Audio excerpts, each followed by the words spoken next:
और देखिए खबरों में आगे बढ़ते और अब बात करते हैं अरविंद केजरीवाल की। देखिए कल अरविंद केजरीवाल ने 2024 के चुनाव की सियासी पिक्चर का पहला ट्रेलर रिलीज कर दिया है। केजरीवाल ने 1 लाख लोगों की भीड़ के सामने केंद्र सरकार के अध्यादेश को इश्यू बनाया है और इसी बहाने मोदी सरकार के खिलाफ नए आंदोलन की तान छेड़ दी है।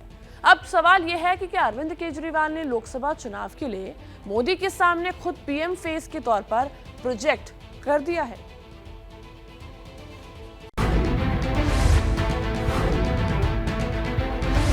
इनकलाब!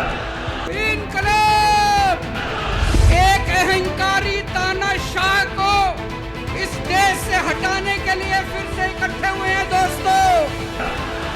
प्रधानमंत्री जी ने भारत का संविधान बदल दिया। राजा ने कहीं से एक फर्जी डिग्री का जुगाड़ कर लिया। मुद्दा तो ये था कि दिल्ली के मुख्यमंत्री अरविंद केजरीवाल को रामलीला मैदान में केंद्र सरकार के अध्यादेश के खिलाफ रैली करनी थी, लेकिन सियासत का दस्तूर है कि माहौल देखकर मेन मुद्दा पीछे छूट जाता है और इस बार भी ऐसा ही हुआ। मोदी सरकार पर ऑर्डिनेंस वाला हमला बैक सीट पर चला गया और रामलीला के मैदान से सीएम केजरीवाल को पीएम फेस के तौर पर प्रोजेक्ट करने वाला आपका मेगा मिशन लॉन्च हो गया। आज से 12 साल पहले भ्रष्टाचार के खिलाफ इकट्ठे हुए थे। आज इसी मंच से एक अहंकारी तानाशाह को इस देश से हटाने के लिए फिर से इकट्ठे हुए हैं दोस्तों। तानाशाही को खत्म करने के लिए फिर से इकट्ठे हुए हैं। और जैसे उस वक्त भ्रष्टाचार के खिलाफ आंदोलन हमारा सफल हुआ था, आज इसी मंच से जो आंदोलन शुरू हो रहा है, हमारे देश के अंदर जो तानाशाही लाई जा रही है उसे खत्म करने का जो आंदोलन शुरू हो रहा है, जनतंत्र को खत्म करने का जो आंदोलन शुरू हो रहा है, संविधान को बचाने का जो आंदोलन आज शुरू हो रहा है, बहुत जल्दी इस आंदोलन को भी सफलता मिलेगी। अरविंद केजरीवाल ने 12 साल पहले के जिस आंदोलन की याद दिलाई, उसकी तस्वीरों को एक बार फिर से रिविजिट करने की जरूरत है। ये वो दौर था जब जन लोकपाल बिल के लिए अन्ना हजारे का आंदोलन हुआ था। इस आंदोलन को पर्दे के पीछे केजरीवाल और उनकी टीम हैंडल कर रही थी। तब केजरीवाल के निशाने पर कांग्रेस की यूपीए सरकार थी, मगर इस बार केजरीवाल ट्रांसफर पोस्टिंग पर केंद्र सरकार के ऑर्डिनेंस का नाम लेकर पीएम को घेर रहे हैं। पीएम मोदी को 2024 के लिए ओपन चैलेंज दे रहे हैं। अन्ना जी कुछ गड़बड़ कर रहे हैं तो आए वो स्टेज के ऊपर बातचीत करें हमारे साथ बैठ के। ये गड़बड़ी फैलाने से तो ये तो जनतंत्र नहीं है।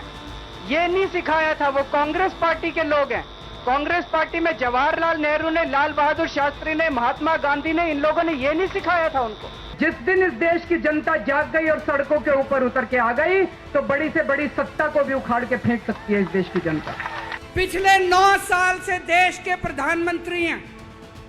21 साल हो गए मोदी जी को राज करते करते, 21 साल। 2015 में मैं दिल्ली का मुख्यमंत्री बना। मेरे को 8 साल हो गए दिल्ली पे राज करते करते। आज मैं चैलेंज करता हूं और देश की जनता को अपील करता हूं, मोदी जी के 21 साल, मेरे 8 साल, दोनों के देख लो किसने ज्यादा काम किया। केजरीवाल ने ज्यादा काम करा। केजरीवाल ने 8 साल में ज्यादा काम करा कि मोदी जी ने 21 साल में ज्यादा काम करा। अरे इनसे काम तो होता नहीं है। देश के अंदर जो अच्छा काम करता है उसको रोकने की कोशिश करते हैं। ये आज दिल्ली के सारे अच्छे काम रोकना चाहते हैं। जन लोकपाल वाले आंदोलन से निकली पार्टी के सबसे बड़े नेता के सियासी कैनवास को भी समझना जरूरी है। केजरीवाल इन दिनों मिशन 2024 के लिए संपर्क अभियान में जुटे हैं। अध्यादेश के नाम पर सियासी दलों से सपोर्ट मांग रहे हैं। कई दल उनके साथ आने का वादा भी कर चुके हैं और वो इस बारे में हर जगह बात भी कर रहे हैं। इसी के जरिए पीएम मोदी पर तीखे हमले हो रहे हैं। ये मत सोचना कि यह केवल दिल्ली वालों के साथ हुआ है। मुझे अंदर से पता चला ये मोदी जी का पहला वार है। ऐसा ही अध्यादेश, जो अध्यादेश आज दिल्ली में पारित किया गया, जिस अध्यादेश के जरिए दिल्ली वालों की ताकत खत्म कर दी गई, इस अध्यादेश के जरिए, जिस अध्यादेश के जरिए दिल्ली के अंदर आज तानाशाही लागू की जा रही है, कल यही अध्यादेश राजस्थान के लिए लाया जाएगा, कल यही अध्यादेश पंजाब के लिए लाया जाएगा, कल यही अध्यादेश मध्य प्रदेश के लिए लाया जाएगा, कल यही अध्यादेश महाराष्ट्र के लिए लाया जाएगा। इसे अभी रोकना पड़ेगा, सबको मिलकर अभी रोकना पड़ेगा दोस्तों। सियासत में कोई परमानेंट दोस्त और दुश्मन नहीं होता। केजरीवाल इसे बखूबी जानते हैं और इसे अपनी सियासत में आजमाते भी रहे हैं। वो दिल्ली में कांग्रेस के साथ मिलकर सरकार चला चुके हैं, तो दूसरी तरफ बीजेपी को 370 जैसे मुद्दे पर सपोर्ट भी कर चुके हैं। अब एक बार फिर मोदी सरकार के अध्यादेश पर कांग्रेस समेत दूसरी पार्टीज की मदद चाहते हैं। जब इन्हें हमें जरूरत पड़ती है, ये हमारे दरवाजे जरूर खटखटाते हैं। हमारे दिन केजरीवाल मुसीबत में है तो आज उनको हमारी सपोर्ट की जरूरत है। लेकिन ये लोग कहाँ थे जब 2019 में हमारे साथ इतना बड़ा धोखा हुआ? कौन था जो हमारे साथ खड़ा हुआ? केजरीवाल ने जो रैली की उसमें कभी उसने कोई रैली या उसके जो असेंबली का सेशन है उसने ये किया कि दिल्ली के लोगों की सुविधाओं के लिए रैली की हो या दिल्ली के लोगों को सुविधाएं दिलाने के लिए सेशन किया हो। वो जब भी कोई रैली या असेंबली का सेशन, स्पेशल सेशन बुलाता है, तब बुलाता है उसको पावर चाहिए, उसको नई पावर चाहिए, उसको अलग से पावर चाहिए। वो पब्लिक के लिए तो कुछ करता नहीं है। और ये तो फ्लॉप रैली थी, आधे में टेंट लगाया हुआ है, आधा खाली है, पीछे कुर्सियां खाली है। तो केजरीवाल तो बिल्कुल फ्लॉप शो साबित हो रहा है। और ये जो रैली की उसने, वो अध्यादेश तो बहाना है, वो उसको ताकत चाहिए। वक्त के साथ सियासत कैसे बदलती है, गोल पोस्ट कैसे चेंज होते हैं, इसका एक और एग्जाम्पल सामने आया। किसी जमाने में केजरीवाल को जी भर के गालियां देने वाले, उनको जमकर क्रिटिसाइज करने वाले कपिल सिब्बल रामलीला मैदान में केजरीवाल का सपोर्ट करते दिखे। कह रहे थे अब पुरानी बातों को भूल जाना चाहिए। ये संविधान का मजाक हो रहा है, ये फैसला सुप्रीम कोर्ट ये रद्द नहीं कर सकते। तो मुझे मालूम है कि आप सरकार ने सुप्रीम कोर्ट में याचिका भी दायर की है, इस अध्यादेश को रद्द करना चाहिए, जो असंवैधानिक है।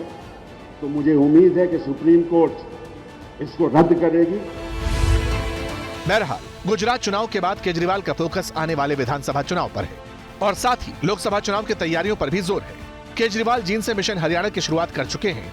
नेशनल पार्टी के लीडर केजरीवाल का दावा तो ये भी है कि ओडिशा जैसे स्टेट में भी उनकी मौजूदगी दर्ज हो रही है। इसीलिए अब केंद्र सरकार पर बात नेशनल इश्यूज पर होगी। सरकार को नेशनल इश्यूज पर घेरा जाएगा। प्रधानमंत्री जी से मैं कहना चाहता हूं, आप देश संभालो ना। आपसे देश तो संभल नहीं रहा। देश का बेड़ा गर्क कर दिया आपने। चारों तरफ इतनी महंगाई हो रही है। पेट्रोल 100 रुपए लीटर पहुंच गया, डीजल 90 रुपए लीटर पहुंच गया, दूध महंगा हो गया, सब्जियां महंगी हो गई, एलपीजी का सिलेंडर 1000 रुपए के ऊपर हो गया। इनको समझ ही नहीं आ रहा महंगाई कैसे। इनको चौथी पास राजा को समझ ही नहीं आ रहा कि देश कैसे संभाले। एक दिन कहते हैं 2000 का नोट आएगा, 5 साल बाद कहते हैं 2000 का नोट जाएगा। अरे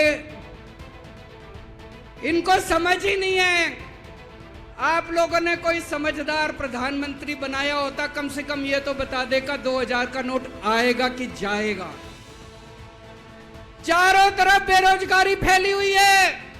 इनको समझ ही नहीं आ रहा बेरोजगारी कैसे दूर करें। चारों तरफ भ्रष्टाचार फैला हुआ है। इनको समझ ही नहीं आ रहा भ्रष्टाचार दूर कैसे करें। जीएसटी की वजह से व्यापारियों का बेड़ा गर्क हुआ पड़ा है।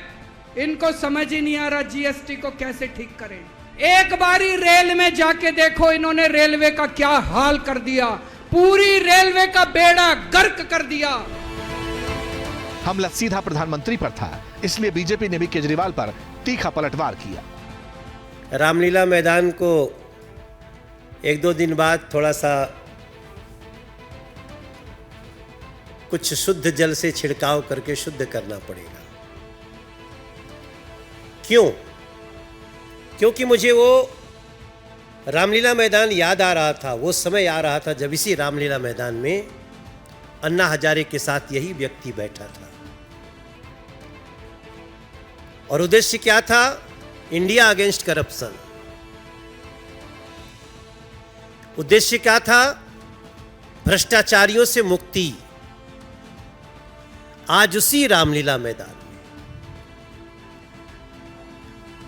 तब का वो भ्रष्टाचार विरोधी बताने वाला अरविंद केजरीवाल आज अपने भ्रष्टाचार को छुपाने के लिए चीख और चिल्ला रहा था और छिछोरेपन की भाषा पे उतरा हुआ था। जैसे जैसे 24 का चुनाव करीब आ रहा है उसी हिसाब से सियासी दल तैयारी कर रहे हैं और ऐसा होना भी चाहिए, मगर सवाल मोदी के मेन चैलेंजर को लेकर है, क्योंकि विरोधी नेताओं वाली इस रेस में कंपटीशन काफी टफ हो चुका है। नीतीश, ममता, राहुल, केजरीवाल मोदी के खिलाफ खुलकर शब्द बाण छोड़ रहे हैं, मगर वो एक नाम कौन होगा, कौन किस पर राजी होगा, कौन झुकेगा, ये तो वक्त ही तय करेगा। क्या मजबूरी है मेरी, बताइए।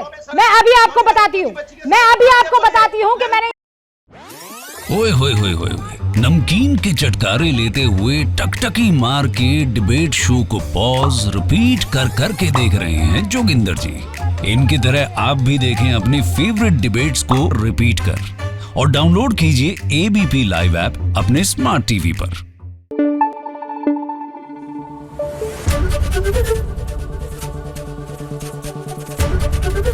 एबीपी न्यूज आपको रखे आगे।